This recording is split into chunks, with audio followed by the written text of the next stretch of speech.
Hello students, welcome to physics classes. Myself Ravinder Sharma. Our today's topic is Lenz's law, motional EMF and Lenz's law in accordance with the principle of conservation of energy. In the last lecture, you have studied the Faraday's law of electromagnetic induction. You know, electromagnetic induction is the phenomena of production of induced EMF or current in a coil as a result of change in magnetic flux linked with the coil. इसी में हमारे पास Faraday's ने to laws दिए थे, हम उन्हें revise करेंगे. हमारे पास एक ऐसे सपोज एक कॉइल है या सर्किट है, या इसे हम सोलेनॉइड भी बोल सकते हैं. इसके अक्रॉस एक गैल्वेनोमीटर कनेक्ट किया हुआ है. गैल्वेनोमीटर का पर्पस आपको मालूम है, it is used to detect the current. और हमारे पास यहाँ पर एक मैग्नेट है. Suppose this is the magnet having north pole and south pole. Faraday ने एक्सप्लेन किया था कि जब भी हम इस मैग्नेट को मूव करते हैं टुवार्ड्स और away from the coil, then there is production of induced EMF और induced current across the coil. यहां पर जैसे मान लो हमने इस मैग्नेट को मूव किया, मूव टुवार्ड्स, हम पास में ला रहे हैं, तो हमने क्या ऑब्जर्व किया कि गैल्वेनोमीटर जो डिफ्लेक्शन दे रहा है इस तरह से कि करंट जो है it flows in clockwise direction. Second time जैसे मान लो ये वही कॉइल है, वैसे ही हमने गैल्वेनोमीटर कनेक्ट किया है. अब हम मैग्नेट को जो है वो मूव कर रहे हैं अवे फ्रॉम द कॉइल. ये नॉर्थ पोल है, this is the south pole. अब हम इसे move away from the coil, इस कॉइल से या इस सोलेनॉइड से हम क्या कर रहे हैं, इसे अवे मूव कर रहे हैं. तो हमने क्या नोटिस किया कि the direction of current get reversed. ये उल्टी हो जाती है. पहले क्लॉक है, अब क्या हो गई, एंटी क्लॉक में हो गई. फैराडे इस चीज को एक्सप्लेन नहीं कर पाया. फैराडे ने फर्स्ट लॉ में बताया था कि whenever there is change in magnetic flux across the coil due to the movement of magnet, then there is the production of induced current or the flow of electric current. And second law क्या था कि the induced EMF जो है या induced current जो produce होगा that is directly proportional to rate of change of magnetic flux. जितना ज्यादा फ्लक्स चेंज होगा, जितनी ज्यादा मूवमेंट होगी, यहाँ से इसके पास आएगा या दूर जाएगा, जितना इसका चेंज फ्लक्स होगा उतना ही ज्यादा क्या होगा, इंड्यूस्ड ईएमएफ प्रोड्यूस होगा. और induced EMF last as long as the change in magnetic flux. ये तब तक ही होगा जब तक कि ये फ्लक्स चेंज करेगा. That was given by Faraday. लेकिन फैराडे ये एक्सप्लेन नहीं कर पाया कि ये करंट जो है वो क्लॉकवाइज में कब होगा, एंटी में कब होगा और क्यों होगा. इस चीज को एक्सप्लेन किया लेंज़स लॉ ने. तो लेंज़स लॉ क्या कहता है, Lenz's law gives the direction of induced current, जो कि हमारा आज का टॉपिक है. इसमें जो इंड्यूस्ड करंट आपने लास्ट लेक्चर में देखा था, उसकी जो डायरेक्शन दी वो किसने दी है, लेंज़स लॉ ने. और लेंज़स लॉ की स्टेटमेंट क्या है कि what is the direction of induced current. तो Lenz's law states that the direction of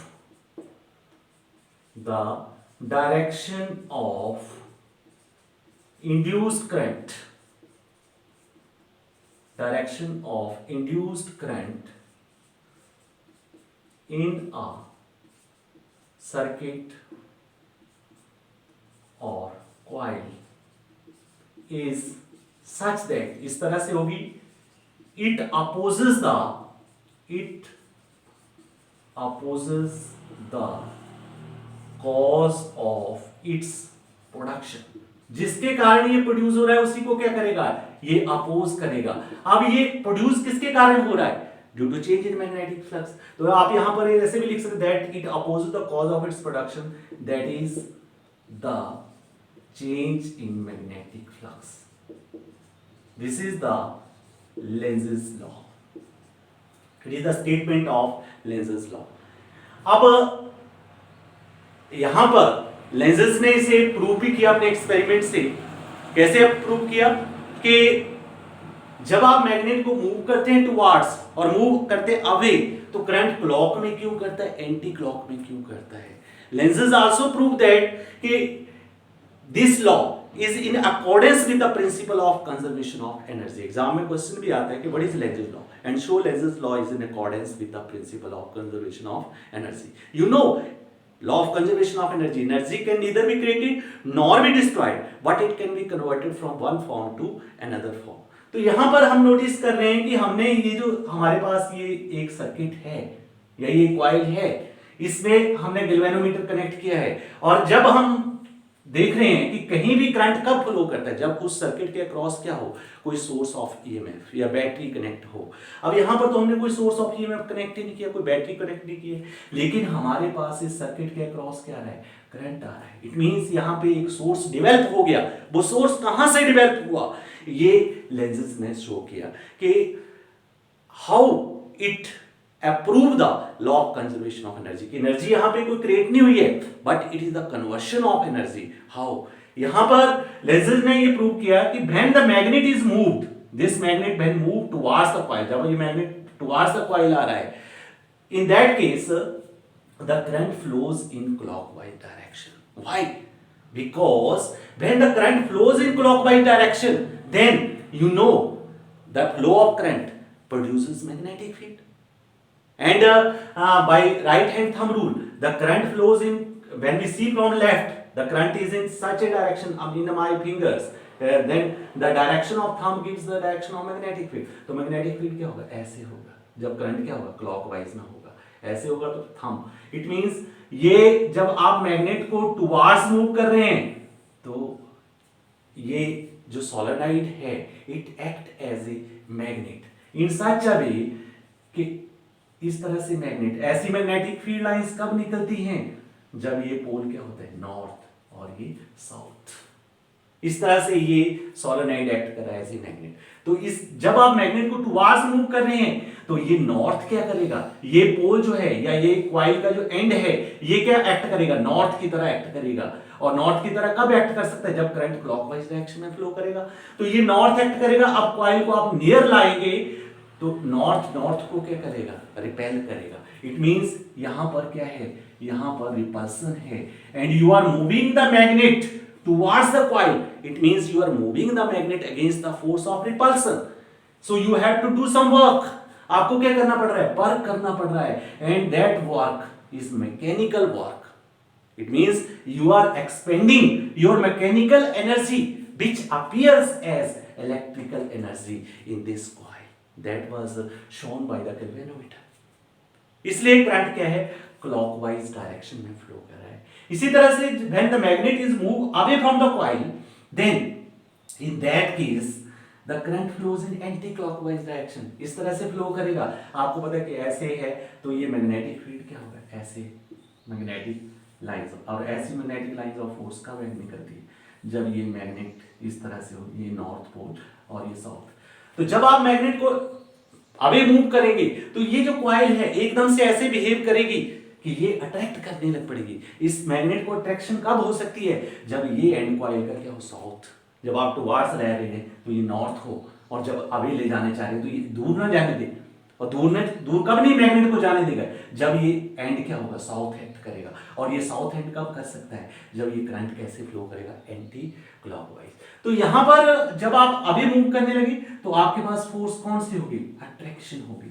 Or it means you are moving away against the force of attraction. You have to do some work. That work appear or as that work is a mechanical energy, and that mechanical energy appear as a electrical energy inside the circuit. That can be shown by the galvanometer and detected by the galvanometer. So we found here that the Lenz's law is in accordance with the conservation of energy. It obeys the laws of conservation of energy. Our next article is motional EMF. Motional EMF is the EMF induced in a conductor due to its motion in uniform magnetic field. जब हम किसी conductor को या फिर किसी coil को uniform magnetic field में move करते हैं तो ड्यू टू मोशन जो उसके अंदर EMF इंड्यूस होता है उसे हम बोलते हैं मोशनल EMF। ये जो मोशनल EMF है इसके लिए हमने एक प्लेन ले ली। Suppose this is the plane, we name this plane as P Q R S in which the magnetic field is uniform. हम सपोज कर लेते हैं कि जो मैग्नेटिक फील्ड है it is represented by this cross से रिप्रेजेंट कर रहा है, और ये जो क्रॉस है जो मैग्नेटिक फील्ड है it is perpendicular to the plane of this board, या आप पेपर पे बनाओगे तो perpendicular to the plane of paper. It means जैसे ये मेरा मार्कर है बिल्कुल ऐसे है, ये परपेंडिकुलर टू है. जैसे ये क्रॉस जो है ये क्या रिप्रेजेंट कर रहा है, represent magnetic field. Magnetic field कौन सा, uniform magnetic field perpendicular to plane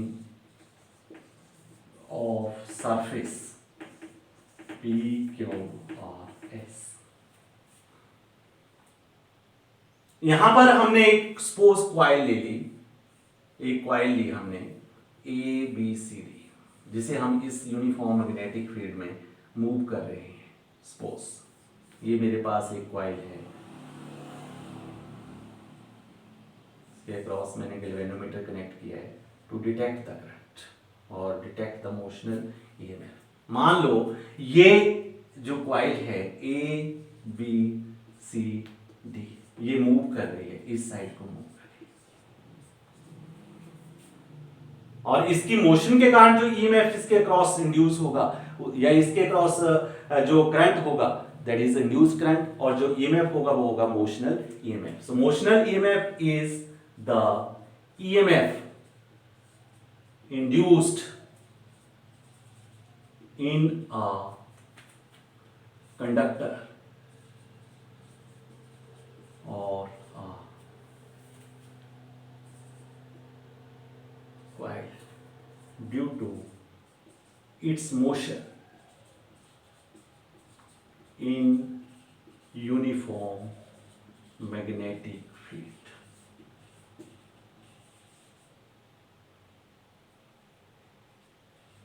Due to its motion in uniform magnetic field. जैसे हमारे पास ये कंडक्टर है, इसके अक्रॉस मान लो जो यूनिफॉर्म मैग्नेटिक फील्ड है वो हम मान लेते हैं कि यूनिफॉर्म मैग्नेटिक फील्ड जो है दैट इज B. ये मैंने जो ब्रैकेट में ये भी है ABCD, आपको इसको एज्यूम करना है कि ये जो B वेक्टर है ये जो मैंने ब्रैकेट के अंदर लिया this is the uniform magnetic field which is perpendicular to the plane of board और PQRS सरफेस. अब हमारे पास ये एक कंडक्टिंग क्वाइल है ABCD जिसमें आर्म जो BC है इसकी लेंथ हम सपोज कर लेते हैं L है, और ये मूव कर रही है B वेलोसिटी से perpendicular to magnetic field. Magnetic field ऐसे है तो ये कैसे मूव करे, जैसे मैग्नेटिक फील्ड सपोज ये हमारे पास ये जो बोर्ड है it is in X Y plane, तो मैग्नेटिक फील्ड कैसे जेड एक्सिस के लॉन्ग है, तो ये मूव कर रही है एक्स एक्सिस के लॉन्ग. तो यहां पर जो इंड्यूस्ड EMF होगा उसके लिए मैं एक्सप्रेशन डायरेक्टली लिख रहा हूं, बाद में हम डिड्यूस करेंगे -BLB. This is the result, ये रिजल्ट आएगा -BLB. Here L is the length of the arm of the conductor, जैसे जिसके अक्रॉस जो इंड्यूस्ड EMF डेवलप हो रहा है वो आपने निकालना है. यहां पर जब हम यहां स्टडी करेंगे कि हाउ और इट इज पॉसिबल, ये कैसे हो रहा है.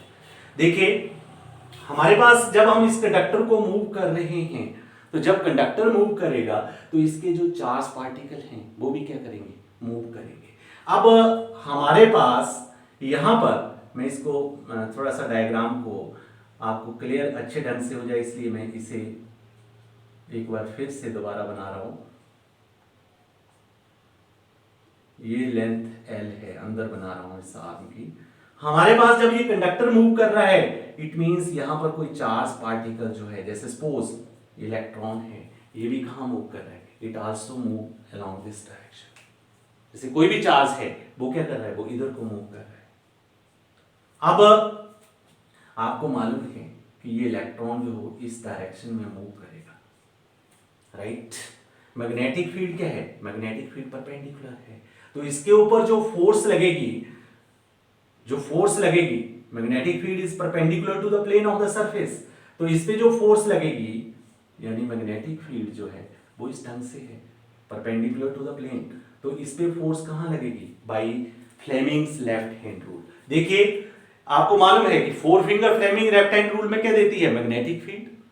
और ये जो आपकी जो सेंट्रल फिंगर है that gives the direction of current, और ये जो आपके पास थंब है it gives the direction of force, magnetic Lorentz force भी जिसे हम बोल देते हैं। यहां पर हमारे पास जो करंट है, करंट किसके कारण होता है? Due to flow, due to motion. और करंट जो है that always flows in direction opposite to the motion of electron. अब ये इलेक्ट्रॉन मान लो ये चार्ज इसके ऊपर क्यों है, तो ये इलेक्ट्रॉन इधर को मूव कर रहा है मैग्नेटिक फील्ड की डायरेक्शन में, तो ये है डायरेक्शन, इलेक्ट्रॉन इधर को मूव कर रहा है, इसके कारण जो करंट फ्लो करेगा वो कहां करेगा? That is along this direction, that is along this direction. तो मेरा थंब कहां आ रहा है? Thumb is in the downward direction, thumb is in the downward direction. ये मैग्नेटिक फील्ड परपेंडिकुलर, ये आपके पास डायरेक्शन ऑफ करंट आ गया। क्यों? क्योंकि मोशन जो कंडक्टर है that moves along this direction. It mean जो इलेक्ट्रॉन जिसको हम कंसीडर कर रहे हैं कि चार्ज पार्टिकल है इस कंडक्टर के ऊपर, वो कहां मूव कर रहा है? That moves along the direction of the movement of the conductor, movement of the arm BC. और इसकी जो मूवमेंट है that is perpendicular to the plane of board या perpendicular to plane of coil. तो ये इससे क्या है कि जो फोर्स है दैट इज मैक्सिमम, और अगर वो मूवमेंट इधर को एक्स एक्सिस, तो वो उसकी जो करंट की डायरेक्शन होगी वो एक्स प्राइम एक्सिस, इसलिए मैंने इसके अब डायरेक्शन ऑफ फोर्स कहां आ गई? डाउनवर्ड डायरेक्शन में, नीचे आ रही है, ऐसे आ रही है। इट मींस यहां जो ये इलेक्ट्रॉन है जिसके ऊपर चार्ज क्या हुआ है, इसके ऊपर जो मैग्नेटिक लॉरेंस फोर्स लगेगी वो कहां लगेगी? That is along this direction. अब मूवमेंट के कारण जो फोर्स लग रही है वो नीचे की तरफ को लग रही है, इसके कारण यहां पर इलेक्ट्रॉन क्या होंगे? धीरे धीरे अकोमुलेट होने लग पड़ेंगे। इलेक्ट्रॉन यहां अकोमुलेट होंगे तो हमारे पास क्या होगा? पोटेंशियल डिफरेंस, नीचे नेगेटिव चार्ज ज्यादा हो जाएगा, ऊपर क्या पॉजिटिव हो जाएगा, पोटेंशियल डिफरेंस। अब जैसे जैसे इलेक्ट्रॉन का अकोमुलेशन बढ़ता जाएगा, यहाँ पे वो इकट्ठे होते जाएंगे, तो पोटेंशियल डिफरेंस क्या होगा? बढ़ता जाएगा। जब पोटेंशियल डिफरेंस, तो इसके कारण इलेक्ट्रिक फील्ड भी क्या होगा? बढ़ेगा। अब इलेक्ट्रिक फील्ड जो है वो कहां से? Positive to negative. अब इलेक्ट्रिक फील्ड आपको मालूम है इलेक्ट्रॉन के ऊपर जो फोर्स लगेगी इलेक्ट्रिक फील्ड के बाद दैट इज अपोजिट, तो यहां पर जो फोर्स लगेगी इलेक्ट्रिक फील्ड के कारण that is along this direction F E. अब ये इलेक्ट्रॉन नीचे एकोमुलेट होते जाएंगे ड्यू टू द मूवमेंट और due to the magnetic Lorentz force, और ये एकोमुलेशन बढ़ती जाएगी टिल द इलेक्ट्रिक फोर्स जो है that becomes equal to the magnetic Lorentz force. In that case, net force कितनी हो जाएगी? 0. नेट फोर्स क्या हो जाएगी? 0। और इलेक्ट्रॉन क्या कर देगा? ये जो हमारा जो इंड्यूस्ड जो नेट फोर्स जो है, क्योंकि जो इलेक्ट्रिक फोर्स है वो उससे क्या कर लेगी? मैग्नेटिक फोर्स को क्या बैलेंस। तो जो ईएमएफ इंड्यूस हो जाएगा across the ends of RBC, उसे हम क्या बोलते हैं? इंड्यूस्ड ईएमएफ, या पोटेंशियल डिफरेंस जो डेवलप हो जाएगा अक्रॉस द आरबीसी, उस पोटेंशियल डिफरेंस को हम क्या बोलते हैं? Induced EMF. और किस कारण डेवलप हुआ? Due to motion of the conductor. तो यहां पर हमारे पास force on electron due to magnetic field FM q B B. और इसी तरह से फोर्स ऑन इलेक्ट्रॉन, जैसे मैंने बताया कि जब इसकी मूवमेंट होगी मैग्नेटिक तो नीचे, तो ये इलेक्ट्रिक फील्ड डेवलप हो जाएगा electron due to electric field. Electric field के कारण कितनी हो जाएगी? It is Q E. और जब इक्विलिब्रियम हो जाएगा, in equilibrium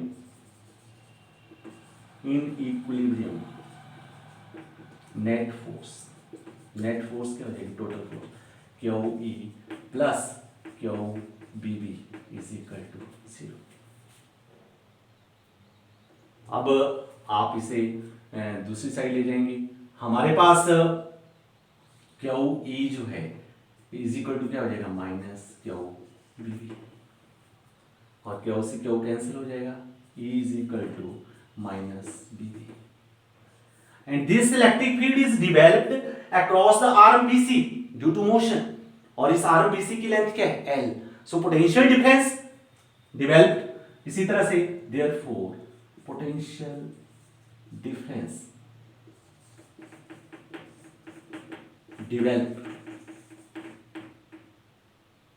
developed across RBC of length L कितना होगा? आपको पता है पोटेंशियल डिफरेंस जो होता है that is electric field upon the length. इसे आपने देखा भी है, is equal to minus dV upon dr भी होता था, यानी electric field potential upon length की रेशियो होती है। तो ये हमारे पास पोटेंशियल डिफरेंस जो डेवलप हुआ that is equal to the induced EMF. Due to induction है इसलिए हम इस पोटेंशियल डिफरेंस को E लिख देते हैं, और E जो है हमारे पास यहाँ पर small e is the induced EMF और मोशनल ईएमएफ और पोटेंशियल डिफरेंस, कुछ भी बोल सकते हैं आप, developed due to motion. E is equal to क्या आ जाएगा? Electric field upon length. Just a minute, इसमें जो हमारे पास आएगा ये इलेक्ट्रिक फील्ड जो माइनस पोटेंशियल अपॉन लेंथ है, तो पोटेंशियल क्या आएगा? पोटेंशियल होता है electric field into length, dV is equal to minus EdR, ये होता है। तो electric field into length, so induced EMF क्या होगा? इंड्यूस्ड ईएमएफ जो है ये पोटेंशियल डिफरेंस है, ये इलेक्ट्रिक फील्ड इनटू लेंथ, यानी इलेक्ट्रिक फील्ड हमारे पास कितना है? इलेक्ट्रिक फील्ड है E और लेंथ क्या है L, so it becomes minus BdL is equal to minus BLB। This is the expression of motional EMF और induced EMF developed across the conductor due to its motion in uniform magnetic field। इस article को हमारे पास एक और वे है, बहुत simple सा वे है। This is the way by the magnetic Lorentz force, जिसमें आपने मैग्नेटिक लॉरेंस फोर्स का यूज किया कि कंडक्टर को मूव किया तो मैग्नेटिक लॉरेंस फोर्स के बाद कैसे इलेक्ट्रॉन अकोमोडेट हो रहा है, इलेक्ट्रिक फील्ड डेवलप हो रहा है और कैसे इसके ऊपर मोशनल ईएमएफ आप निकाला। दूसरा जो हमारे पास होगा उसमें क्या है कि हम इस कंडक्टर को मूव करेंगे, जब हम इस कंडक्टर को मूव करेंगे ड्यू टू मोशन, हमने फैराडे लॉ का यूज करना है। फर्स्ट केस में अभी जो हमने कर चुके, इसमें मैग्नेटिक लॉरेंस फोर्स का हमने यूज किया, लेकिन जो सेकंड है उसमें हम फैराडे लॉ का यूज करेंगे, और फैराडे लॉ के यूज करके हम ये बताएंगे कि जो मोशनल ईएमएफ है that is equal to the rate of change of magnetic flux. Faraday law में आपने पढ़ा है E is equal to क्या होता है? Minus d phi upon dt। It means कि when the conductor is or when the coil is, that is ABCD, is moved and due to motion there is change in magnetic flux that leads to the production of induced। This case is somewhat easier in comparison to the last case। कैसे? यहाँ पर हमारे पास ये Faraday law का हम use करते हुए सबसे पहले क्या निकालेंगे? Change in magnetic flux. अब हम देख रहे हैं जब हमने कंडक्टर को मूव किया, सपोज फर्स्टली ये कंडक्टर जो है हमारे पास हमारे पास ये कंडक्टर जो है in the uniform magnetic field, और मोशन के कारण क्या हुआ कि ये ABCD जो है इसकी अब मैग्नेटिक फ्लक्स के साथ या मैग्नेटिक फील्ड के साथ जो लिंक जो हो रहा है वो बच गया है A prime B C D prime. जैसे हमने पहले ABCD था, जब आपने इसको मूव किया तो मूव करके इसमें इसके अंदर जो सरफेस रह गया that is A prime B C D prime. It means at any instant ये जो मैग्नेटिक फील्ड से लिंक सरफेस है that is of length x। हम यहां मान लेते हैं कि suppose at any instant t, at any instant t the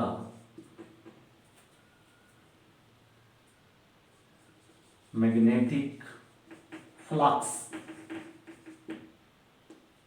linked with conductor A prime B C D prime। Magnetic flux क्या होता है आपको पता है? मैग्नेटिक फ्लक्स इज फाई, और फाई जो है वो क्या होता है, magnetic field that is uniform B, और कितने सरफेस के साथ, एरिया के साथ लिंक है। अब इसकी ये जो हमारे पास, अगर हम इस कॉइल को देखें तो इसकी जो हमारे पास लेंथ है x है और ब्रेड्थ क्या l है, तो हमारे पास इसका फ्लक्स क्या हो जाएगा, एरिया क्या होगा l इंटू एक्स, तो फ्लक्स क्या हो गया, फ्लक्स आपको मालूम है फ्लक्स होता है v इंटू ए, और b इंटू ए क्या होगा l इंटू एक्स। अब आप पुट करेंगे, पुट इन इक्वेशन 1। जब आप इक्वेशन 1 में पुट करेंगे तो इंड्यूस्ड ईएमएफ क्या आएगा, इंड्यूस्ड ईएमएफ होता है minus d phi upon D t, और phi is the flux, here flux is B L X. अब जो मैग्नेटिक फील्ड है दैट इज यूनिफॉर्म, फिक्स है, ये बाहर आ जाएगा। लेंथ जो हमारे पास आर बी सी की है that is also fix, when we discuss it with the connection of the magnetic field, कि मैग्नेटिक फील्ड के साथ जो इसकी जो अटैचमेंट है, या मैग्नेटिक फील्ड में जो इसकी मूवमेंट के कारण कोई चेंज है नहीं है, एल का कोई चेंज नहीं हो रहा है, एल तो उतनी, आर बी सी तो वैसे ही है जैसे आप मूव कर रहे हैं, उतनी की उतनी इस मैग्नेटिक फील्ड के साथ ये लिंक रह रहा है आरएमबीसी। लेकिन जो चेंज हो रही है वो कौन सी है, सीडी। जब आप मूव कर रहे हैं तो सीडी की लेंथ चेंज हो रही है, और ये एट एनी इंस्टेंट टी कितनी थी, एक्स, तो ये हमारे पास एल जो वो कांस्टेंट है, लेकिन चेंज क्या हो रहा है, एक्स, तो ये D X upon D T. It means variation of X with respect to time. आपको पता है डिफरेंशिएशन उसी का होता है जो क्वांटिटी वेरी करती है, ये इसमें रहेगी।